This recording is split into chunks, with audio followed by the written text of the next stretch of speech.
autre port à côté, qu'est-ce que nous perdons sur toute la ligne? Première chose. Et ça, sont-ils capables de le faire, oui ou non? Si nous savons déjà la distance qu'il y a entre ces deux ports-là et la concurrence qui existe entre ces deux ports, nous avons dit ça va être étudié. Mais cela ne sera autorisé que lorsque vous accepterez un certain nombre de conditions. Quelles sont ces conditions? Première chose, vous investissez fortement dans le pays.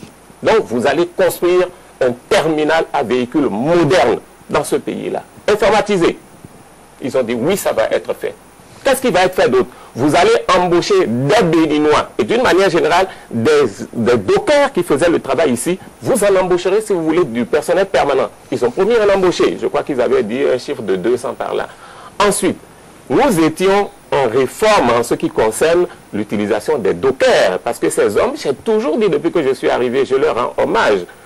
Parce que sous la pluie, sous le soleil, sous le vent, c'est eux, quand le navire arrive, c'est eux que vous voyez. Sous certains cieux, je vous dis, c'est des gens qui sont choyés. Mais je vois des gens tels qu'ils sont traités, ça pose quelques problèmes. Il avait été décidé de créer un bureau d'embauche unique qui va gérer tous les dockers.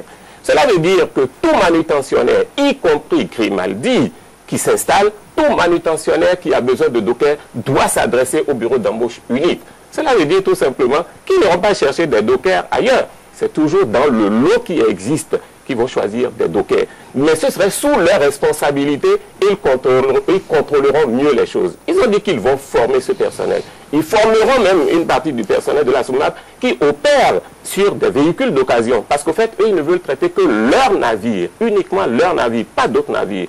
Tous les autres navires restent toujours dans le giron de la SOMAP en ce qui concerne la manutention. Voilà un peu ce qui s'est passé. Et en plus, il y a une redevance qu'ils vont payer. Ce qui avait été dit au départ, ils paieraient une redevance à l'État sur le nombre de véhicules qu'ils vont amener ici. C'était ça. Et à un moment donné, les agents de la SOBEMAP, je dirais le syndicat de la SOBEMAP, s'étaient opposés à la chose en disant il y a le monopole, c'est à eux de traiter ça. Ça réduit les recettes de la SOBEMAP, évidemment. Non, si vous le voyez drastique. Si ça réduit les recettes de la SOBEMAP, essayez tout simplement de voir si entre-temps il ne venait plus du tout ici. Non seulement ça va annuler totalement les recettes de la SOBEMAP, est-ce qu'on est sûr qu'ils ne viendront pas du tout? On n'est jamais sûr de rien. Parfois, ces opérateurs menacent juste pour avoir ce qu'ils veulent. Justement, pour être ce n'est pas évident. C'était peut-être du chantage. Ça s'appelle du chantage. Non, non, ça c'est déjà. On vous accuse d'avoir cédé facilement un chantage. Ou parfois, on dit, si vous avez cédé aussi facilement, c'est parce que le ministre ou des gens derrière ont des intérêts à ce que ça se passe ici. Vous savez ce qui se dit, c'est ça. Ce qui se dit, on va en parler. Ce qui se dit, ce n'est pas ça qui est important. Ce n'est pas important dans la mesure où je vous ai déjà dit que ce secteur, c'est un secteur où il y a plein d'intérêts croisés. Quand on ne veut pas que vous fassiez quelque chose, on vous traite de tous les noms pour que vous ne fassiez pas ça là. Moi, je connais ce secteur-là. Ce qu'on a dit, c'est rien, c'est ma conscience. J'ai déjà fait des réformes. Je vous ai dit quand j'étais directeur général du port autonome de Cotonou. Allez demander un tout petit peu Maes. Si Maes est installé là par rapport au conteneur, c'était sous moi. Posez-leur la question si je leur ai pris un franc. Jamais je n'ai pris, jamais je ne prendrai. Parce que je veux les regarder en face. Le jour où ils vont déconner, je taperai. Allez voir Oryx. Demandez qui leur a donné l'autorisation ici quand j'étais DG du port pour qu'ils puissent s'installer. C'est moi. Tout dernièrement, quand il y a eu des problèmes, ils ont eu la chance ou la malchance. J'étais encore le ministre à ce niveau-là et j'ai dit, on arrête, on suspend les opérations. Si entre-temps, j'avais eu des compromissions avec tout ça là, vous pensez que je pourrais prendre cette décision-là? Non, je suis désolé. Je dis, nous le faisons pour les besoins de la cause et pour l'intérêt de notre pays. Nous devons aller par là. Je sais, d'une manière générale, pour les réformes, je vous ai dit, les gens ne comprennent pas. Au moment où on fait ces réformes. Mais expliquez. Je leur donne dans 5 ans, dans 10 ans. J'ai suffisamment expliqué, je continue d'expliquer. Vous voulez faire une réforme qui est sous-tendue par une vision. Lorsque les gens avec qui vous fonctionnez ne comprennent pas et ne partagent pas votre vision, il n'est pas évident qu'ils vous accompagnent. Les gens peuvent penser a priori que vous travaillez contre eux, alors que peut-être vous travaillez pour eux. Tout à fait. Et donc ils vont vous combattre. Et c'est ce qui se passe maintenant. Mais quand vous expliquez, vous réexpliquez, vous réexpliquez pas bien. Dans ces conditions, j'ai eu à dire une fois s'il faut que je me mette à parler Fongo, Yoruba, Dindi et tout ça là, pour que tout le monde comprenne, je le ferai. Le Yoruba a commencé déjà à l'appeler. Je le ferai, ça, il n'y a pas de problème. Et ça, je le fais. Non, non, c'est-à-dire, c'est suffisamment sérieux pour qu'on comprenne. On ne s'amuse pas avec l'économie d'un pays. Parce que là, autant que nous sommes, nous partirons un jour. Mais qu'est-ce que nous allons laisser aux générations futures? C'est ça le plus important. J'ai dit, nous portons tous un nom. Nous ne voulons pas que ce nom disparaisse. Moi, j'ai l'habitude de dire aux gens, je ne mourrai jamais. Parce que je poserai des actes très positifs qui feront qu'on pensera toujours à moi. C'est tout ce qui m'intéresse. Oui. Le reste, ce n'est pas un problème. Cette histoire est très claire. Quand nous l'avons commencé, nous avons discuté. Et j'ai toujours dit, moi, je suis qui? Mon interlocuteur, c'est qui? C'est d'abord les directeurs généraux. Je discute de tout cela avec eux. On est allé en conseil par 2 fois où on a eu à faire ça. Un décret, ce n'est pas un ministre qui se met dans un coin pour prendre un décret. Ça se discute. Ça a été discuté.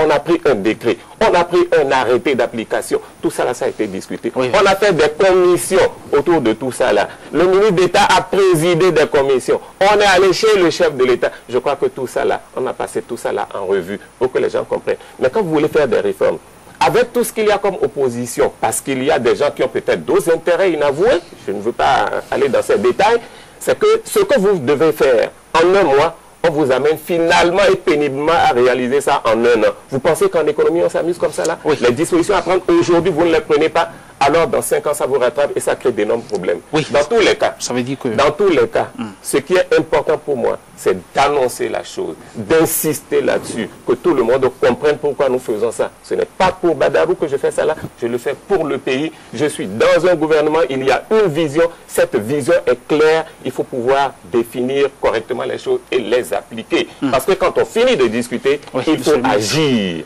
Voilà un tout petit peu ce que nous sommes en train de faire. Ça veut dire quoi? Vous plaignez de ce que des gens vous tirent vers le bas.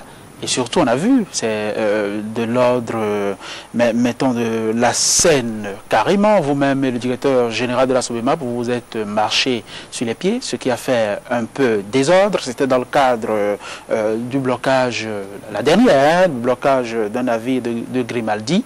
Finalement, comment est-ce que vous avez réglé cette question-là? Quelle solution est-ce que vous avez apportée? Quel a été le compromis? Bon, disons, c'est vrai, je ne vais pas trop revenir sur cette scène dont vous êtes en train de parler. C'est une société commerciale. Nous allons tout faire pour que cette société, disons, puisse prospérer.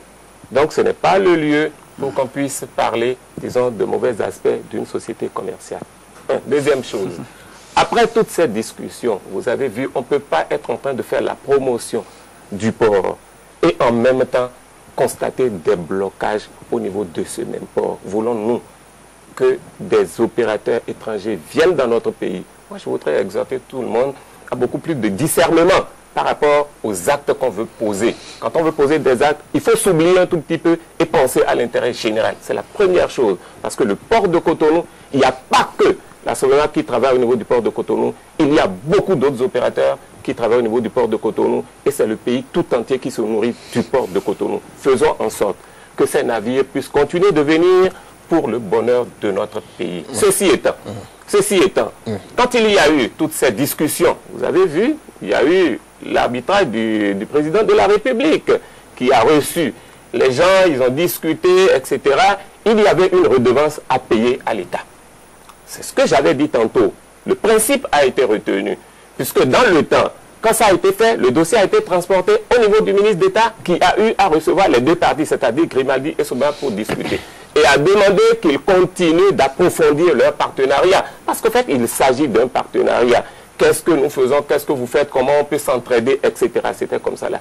Ils n'ont peut-être pas fini leur discussion. Parce qu'au fait, ils ne me rendaient plus compte, moi. Mais ce que j'ai appris lors des discussions, quand le navire avait été bloqué, c'est qu'ils s'étaient entendus, disons, Grimaldi avait proposé leur donner 7 000 francs par véhicule, disons, déchargé. Et là, dans la salle, eux, ils ont proposé que ce soit 10 000 francs. OK. Puisque c'est ce qu'ils prenaient avant. Il faut que ce soit 10 000 francs. Les autres font le travail et ils prennent 10 000 francs. Bon, c'est une rente, mais c'est pas grave, c'est comme ça. Je crois finalement, les autres ont dit, puisque ça a été dit exceptionnellement, il faut payer 10 000 francs, il faut payer exceptionnellement 10 000 francs, ils continueront les discussions.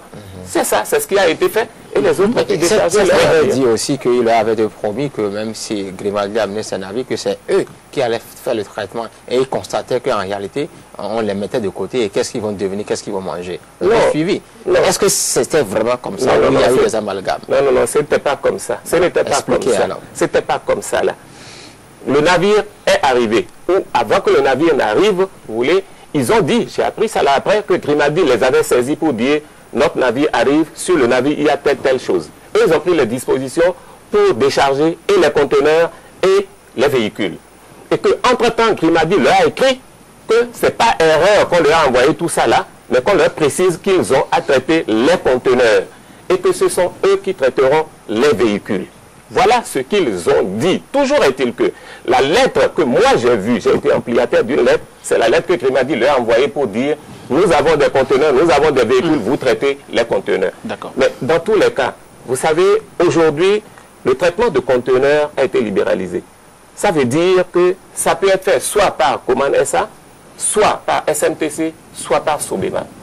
Quel accord pouvons-nous trouver entre Grimaldi et Sobemap pour que Grimaldi amène même davantage de conteneurs afin que la Sobemap ait à traiter des conteneurs? Parce que les autres, ils ont leurs armements derrière.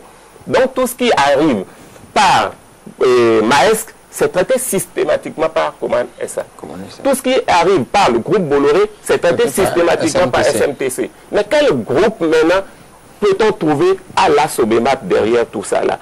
Et nous savons très bien qu'en passant par là, dans le cadre du partenariat, il va falloir demander ce que je leur ai dit à Grimaldi de les aider même à avoir des armements parce qu'eux aussi ils sont armements.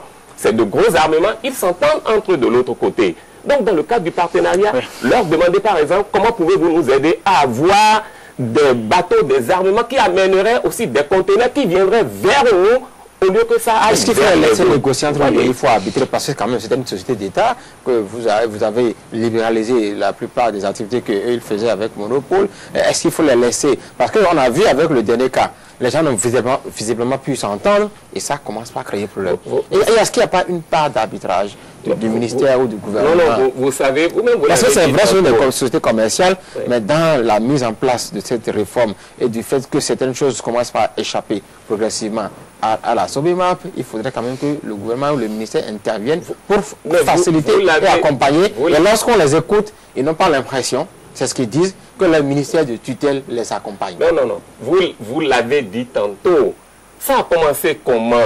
C'est moi qui ai discuté avec eux. Mais quand ils se mettent en tête qu'il y a quelque chose de derrière, qu'ils ne veulent pas aller dans ce sens, ils ne veulent pas que le ministre fasse ça, ils amènent ça ailleurs. Ils sont amenés, le ministre d'État dit, ok, d'accord, je préside les choses. Mais la même scène se reproduit encore là-bas.